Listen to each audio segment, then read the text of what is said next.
L'acteur français Omar Sy se trouve en ce moment au Bangladesh. Via Internet, il entend sensibiliser le plus grand nombre à la crise humanitaire que subissent les membres de l'ethnie Rohingya, des milliers de réfugiés chassés vers la Birmanie voisine. Martin Vachéry.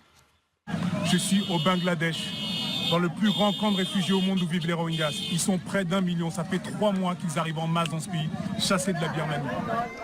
Au cœur de ce camp de réfugiés, l'acteur Omar Sy adresse au monde entier un message de solidarité pour venir en aide à la minorité des Rohingyas. On a discuté avec les familles.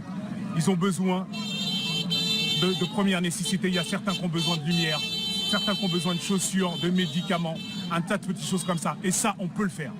Il a répondu à l'appel de Jérôme Jarre, un cyberactiviste français engagé qui a fondé la Love Army. Son objectif, 48 heures de levée de fonds pour aider cette communauté musulmane qui fuit les persécutions en Birmanie.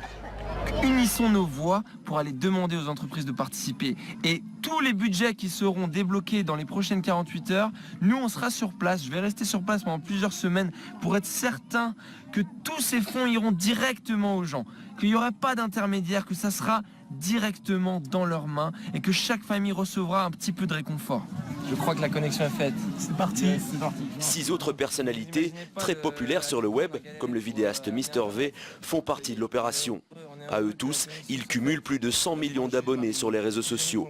Ils mettent leur notoriété au service des Rohingyas. Le problème est bien trop gros et on en est conscient, mais c'est pas pour autant que ça doit nous empêcher d'agir ou d'au moins essayer de faire quelque chose. On ne peut pas rester sans rien faire finalement. Notre objectif en étant ici, c'est d'être leur micro. En fait, c'est qu'ils se fassent entendre. Pour la plupart nés en Birmanie, les Rohingyas sont pourtant considérés comme des étrangers au sein même d'un pays majoritairement bouddhiste. Cette minorité musulmane forme la plus grande communauté apatride du monde.